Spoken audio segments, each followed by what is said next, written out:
For reaction to the latest political developments. Good afternoon, Dan. What, if any, news is there in Russia around the current political climate in South Africa at the moment?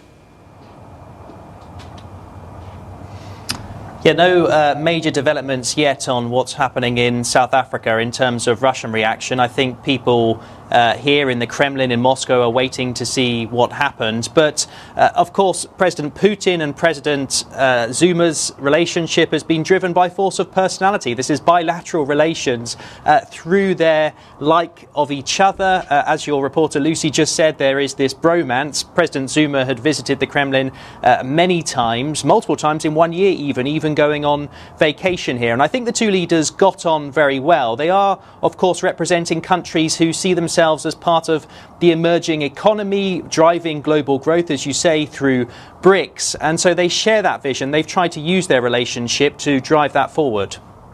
What about the economic relations between the two countries? We just heard in Lucy's report that they seem to be dropping and there's not as much of a relationship perhaps as there was before. Yes, I think BRICS has been a central part of that. Both President Putin and President Zuma have invested a lot in it. They see BRICS as a way of enhancing cultural ties, economic ties. For instance, you can go into a supermarket in Moscow and find fresh fruit, can you believe it, from Mpumalanga. That's one of the examples that's come out through BRICS. And of course, South Africa had to fight very hard to get on what was BRIC in the first place, arguing that an African economy needed to be at the table of these economic powerhouses. And Zuma was there at the start of that and forged those ties with Putin. But of course, some say there aren't enough hard economic agreements coming out of BRICS. And actually, these are quite small agreements, and there hasn't been enough ties between the two countries to drive big growth. Talks about nuclear between South Africa and Russia caused controversy here. Was there a similar reaction in Moscow? No, I don't think there was anywhere near the controversy that you saw in South Africa. Of course, that intergovernmental agreement was thrown out by the High Court in South Africa, who deemed that it wasn't open and fair. But Moscow and the Kremlin very much prides itself on going out into the world and driving its business agenda and offering deals and doing deals with its allies to suit its world vision. So there wasn't the same sort of reaction. I think what you have seen in Moscow is just disappointment that more deals haven't been done, and there isn't this economic outcome to this personal relationship between Putin and Zuma. But of course, Russia and South Africa's history goes back a long way, as we all know. So the Soviet Union was a big part of the liberation struggle, helping to train and arm fighters. So I think the relationship between these two countries will go on long beyond Putin and Zuma. You've focused a lot on the personal relationship between the presidents of South Africa and Russia.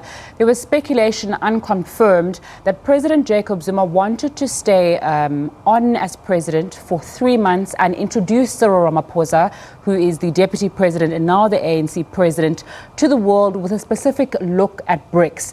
What kind of a relationship do you believe they will have, or is it not a matter of personality, but people who are trying to get work done, emerging economies who are trying to forge closer ties?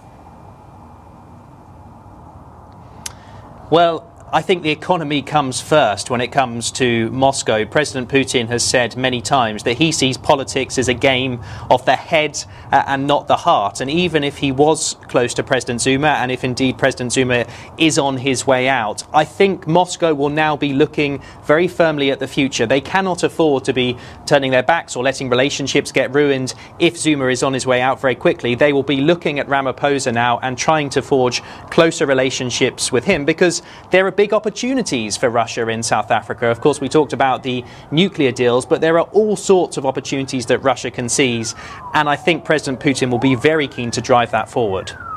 Our correspondent in Moscow, Dan Ashby, thanks so much for your time on SABC News. It's time for a short break. We'll take a final look at the markets after that. Do stay with us.